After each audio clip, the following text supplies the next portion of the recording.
Bonjour à tous et bienvenue sur Dragon Street Photographie. Je suis David, photographe de nature et voyage, et aujourd'hui je vous propose de voir toutes les nouveautés de DxO Photolab 9.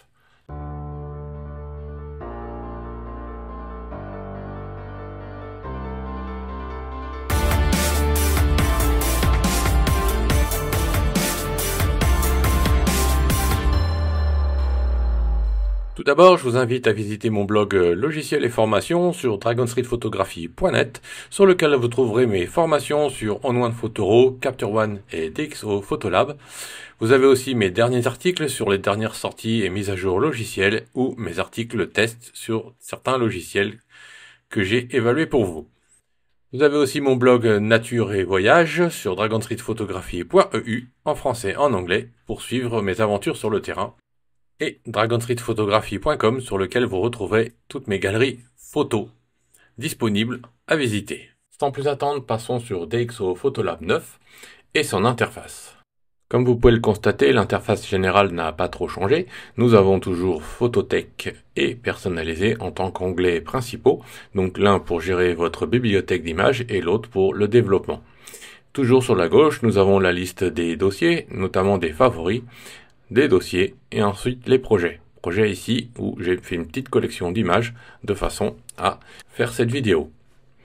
Donc commençons dans cette section où si je sélectionne avec la touche Shift et la première et la dernière image, si je clique droit, nous avons maintenant donc renommé les images sélectionnées, qui a subi pas mal d'améliorations, où nous avons maintenant ces petits tokens ici, ainsi que des pré-réglages. Donc par exemple, si je veux utiliser nom du fichier ou avis copyright, donc vous allez voir ma première image ici qui va être nommée comme ceci. Alors moi ça ne m'intéresse pas, je vais prendre par exemple ce preset et je vais cliquer avant pour mettre par exemple, je vais mettre des mots YouTube, je mets un séparateur, ensuite l'année je vais mettre juste l'année avec comme ceci, je vais supprimer le jour et le mois. Voilà, et puis je vais mettre un compteur avec, je n'ai pas beaucoup d'images, on va dire un compteur à 3 images. Deux chiffres, un chiffre, même 2 chiffres, voilà, on va faire 2 chiffres. Hop, à partir de 1 avec 2 chiffres, voilà. Et donc, comme vous pouvez le constater, maintenant, mon image va se nommer démo YouTube 2025, donc 2501. Et donc, et ainsi de suite, 02, 03 pour ce qui concerne la séquence. Et je n'ai plus qu'à faire renommer. Si je souhaite enregistrer ce preset, donc comme vous pouvez le constater, j'en ai déjà un ici. Si je veux enregistrer ce preset, je vais faire enregistrer le preset et je vais mettre démo YouTube XO Photolab 9, par exemple. Il est maintenant créé. J'ai mon nouveau preset pour la prochaine fois. Vous avez aussi un onglet ici, chercher, remplacer. Et si vous souhaitez par exemple changer le début, ici je vais par exemple changer le tiré du bas avec F, tiré du bas F, et je lui demande de le changer avec Dragon Street Photographie par exemple, eh bien vous allez pouvoir constater qu'ici il a supprimé le tiré F pour mettre DSP, et avec un petit tiret, et ensuite le reste des chiffres. Voilà, donc vous pouvez et rendre sensible à la casse aussi le renommage. Donc vous pouvez chercher des morceaux de séquence et les modifier. J'avoue que c'est extrêmement pratique si jamais on fait une faute de frappe et autres. Ça permet de faire un nettoyage ou de rattraper l'ancien renommages et de le remettre à jour. Voilà, ça c'était les belles améliorations du renommage, et ce qui est extrêmement pratique, comme vous pouvez le voir, puisque vous avez tout un tas de ce qu'on appelle de vignettes ou de tokens, à partir des exifs, du nom, etc. Et comme vous l'avez vu, rien ne vous empêche de taper directement dans la fenêtre aussi. Voilà. Une seconde nouveauté, maintenant, est que, par exemple, quand vous avez des images qui sont assez proches, ou qui tiennent une même séquence prise en rafale par exemple, vous pouvez sélectionner 2 images et demander à les associer dans une pile. Et ici, vous pouvez sélectionner maintenant pile, créer une pile. Voilà.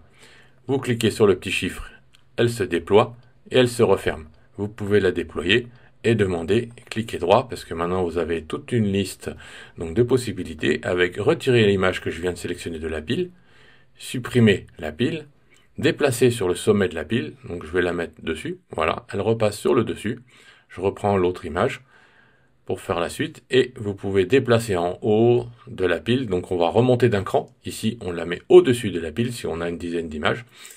Déplacer en bas. Donc là, j'ai que 2 images, c'est un petit peu limité.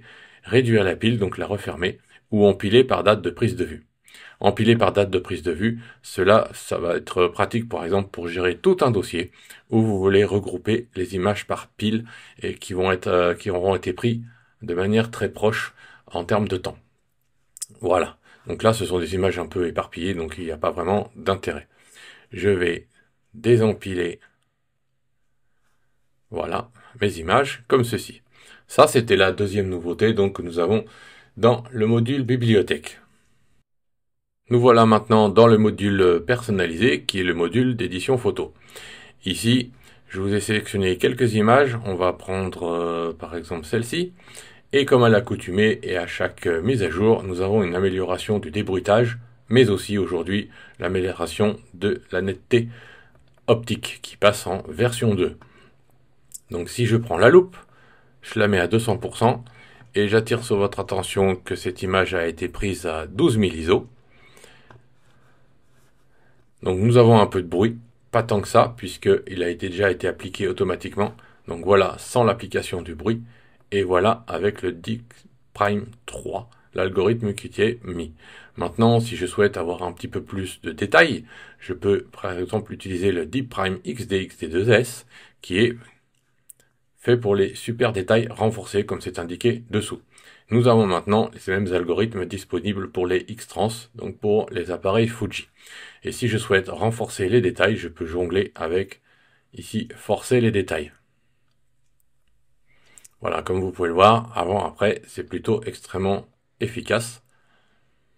Il y a pas mal de bruit sans aucun traitement. Mais quand je regarde déjà le D Prime 3, tout simplement, il est déjà pas mal. Déjà pas mal du tout. Là, j'attire votre attention sur le fait que je suis déjà à 200% pour les besoins de la vidéo, mais à 100%, comme vous pouvez le voir, c'est nickel. Voilà. Si je passe à une image, je crois que j'avais cette image à 20 000 ISO. Donc ici, comme vous pouvez le constater, c'est un rapace qui était sous une toiture. Et si je remets ma loupe et que je passe en Deep Prime 3, voilà, donc on a une correction qui est déjà fabuleuse, alors que je suis en Deep Prime seulement. Si je vais en XDS, je pense qu'il va me renforcer un peu les plumes. Voilà, mais je garde le meilleur pour la fin, parce que je n'ai pas choisi ces images par hasard. Donc je vais laisser en Deep Prime 3 pour l'instant, et nous verrons un petit peu plus loin. Donc ça, c'était les améliorations. Donc nous avions dans le débruitage, il a été supprimé les anciens algorithmes de débruitage qui étaient vraiment plus à jour, en fait, on va dire, même s'ils étaient déjà excellents, parce que DxO, c'est quand même une sacrée référence dans le domaine. Passons maintenant dans une des fonctionnalités les plus attendues et les meilleures, je dirais, de DxO Photolab. Nous avons conservé tous les outils de réglage locaux, mais nous avons maintenant les sélections par IA, comme vous allez le voir.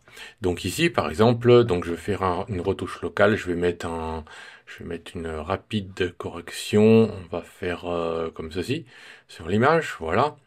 Et maintenant, je vais aller dans les réglages locaux, et je voudrais par exemple mettre un petit peu plus en valeur mes canards ici.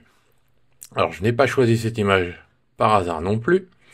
Voilà, on va cropper un petit peu, comme ça on les verra d'un petit peu plus près dans l'image. Et ici, je vais donc faire une sélection par IA. La sélection par IA, nous avons plusieurs modes ici de travail. Nous avons un mode de sélection en ajoutant une sélection ici, donc on peut passer avec la souris dessus. Et comme vous pouvez le constater, on va sélectionner des objets ou des morceaux. Et ici, comme je suis plus, on peut additionner comme ceci.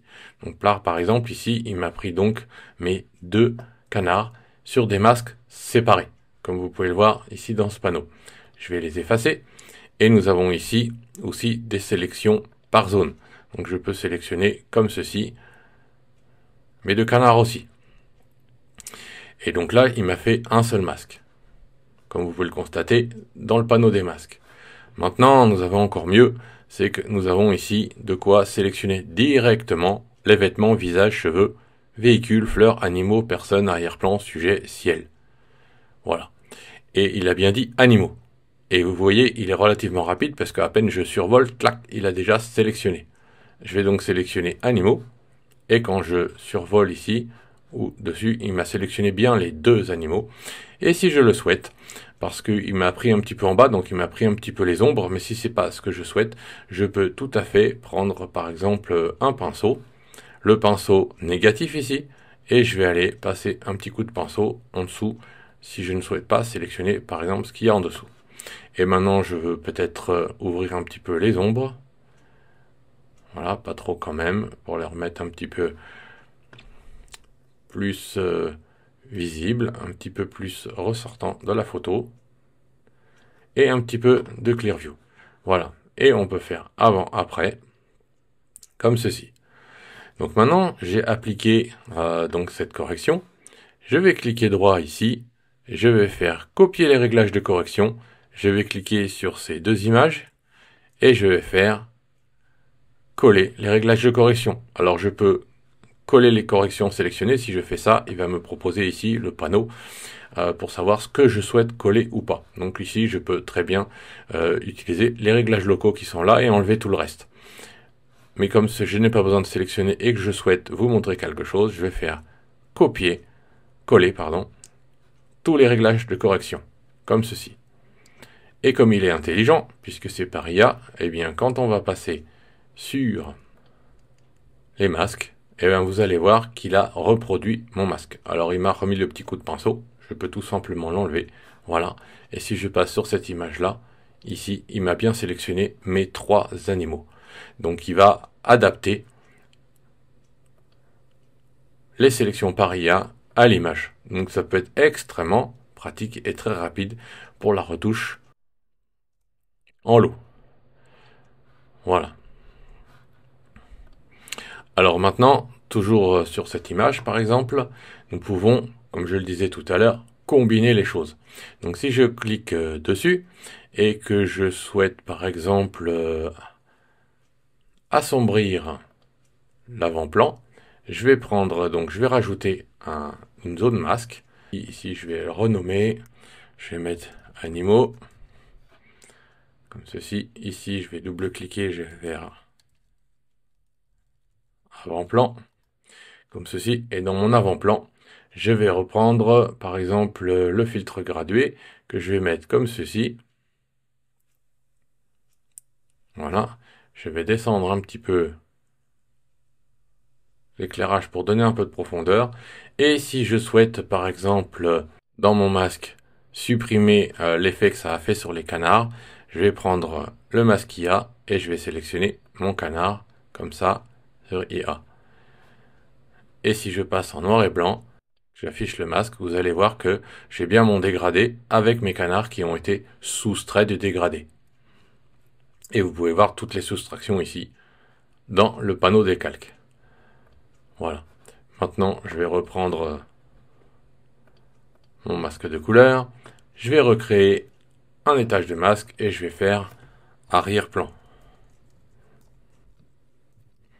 Dans l'arrière-plan, comme on l'a vu, je peux soit utiliser la sélection d'objets ou de zones. Ici, c'est en par cadre. Et ici, l'arrière-plan, je l'ai directement avec l'IA. Voilà, si je passe ma souris debout, voilà, il a mis tout l'arrière-plan. Alors je pourrais désélectionner toute une zone. Je vais choisir ici, désélectionner cette zone-là. Je voudrais qu'il m'enlève tout ça. Voilà, donc il me l'a quand même réduit. Ou alors je pourrais sélectionner la zone entière comme ceci. Voilà, ce qui n'est pas plus mal. Donc je vais supprimer celui-ci. Voilà, donc mon masque complet. Ici. Et ici, je vais voir si je baisse un petit peu ou si j'augmente un petit peu l'exposition. Et tant qu'on y est, un petit soupçon de flou, par exemple comme ceci, voilà. Voilà déjà pour l'arrière-plan. Maintenant, l'autre petite nouveauté aussi, c'est que si je resélectionne mes animaux ici, je peux descendre dans le panneau et augmenter un petit peu l'optimisation locale de la netteté. Donc ici, je vais peut-être supprimer la vision du masque, je vais passer à 100%. pour que vous puissiez voir. Et si j'augmente ici la netteté, voilà, c'est extrêmement... Donc là, c'est la netteté optique qui est différente de la netteté locale qui pourrait être plus, on va dire, artistique. Donc là, on est plus dans la netteté technique. Si je passe à 200% pour les besoins de la vidéo ici, voilà.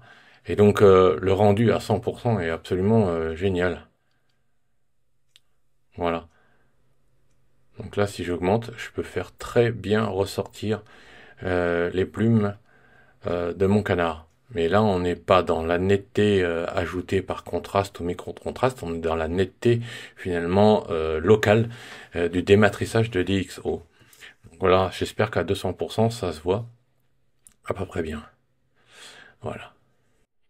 Voilà. Et on a toujours la netteté qui reste disponible en dessous. Voilà pour cette petite image. J'aurai encore une petite chose à vous présenter. Je vais prendre pour cela cette oie ici. Et on va lui faire un petit réglage. On va la sélectionner. On va sélectionner animaux. Voilà. Elle est automatiquement sélectionnée, mais même désélectionné la plume de devant. Alors j'en veux pas. On va la recropper un petit peu. Oups. Rapidement, comme ceci. Voilà. Et comme nous avons notre oie sélectionnée, je reprends l'outil masquage paria. Donc voilà, il a tout de suite repris mon animal. Vous pouvez aller en bas ici et vous avez des bruitages et des matrissages. Alors ici, il n'est pas activé puisqu'il faut que je l'active d'abord de manière globale. Donc je vais prendre Deep Prime 3, la base. Je reviens ensuite dans mes réglages locaux et maintenant il est actif. Et donc je peux appliquer un débruitage local sur ma sélection et forcer les détails. Comme ceci. Alors je vais reprendre ma loupe, ma super loupe, pour que vous puissiez voir. Et ici, on a avant-après. Donc là, ça c'est le débruitage local. Ça veut dire que comment on veut l'appliquer sur cet animal. Et ici, je peux jouer. Donc là, on le voit assez bien à 200%, la netteté optique. Et si je coupe cette netteté optique et je mets la netteté générale, vous voyez que c'est pas la même chose. J'ai beaucoup plus de bruit sur celle-ci et beaucoup moins. Et là, on est plus dans la définition. Maintenant, on a un peu utilisé un petit peu des deux.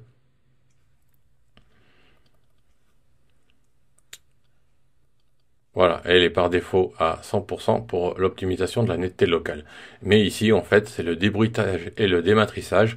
On va l'ajuster localement. Donc il faut qu'il soit appliqué sur l'ensemble de l'image, donc dans le panneau ici, donc de débruitage. Et une fois qu'il est appliqué, dans les réglages locaux, la sélection va permettre de l'augmenter ou réduire cette application qu'il y a dans le masque.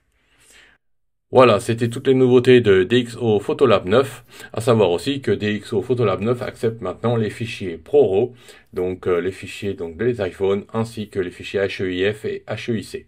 Voilà, et quelques fonctions réduites, parce que pour les ProRAW, nous pouvons utiliser le dématrissage et autres, mais pour les fichiers HEIC et HEIF, comme c'est des fichiers compressés et des fichiers déjà développés, certaines fonctions ne seront pas actives dans DxO Photolab. Voilà, merci de votre suivi sur Dragon Street Photographie. Je vous dis à très bientôt pour plus de vidéos. À bientôt. Bye bye YouTube.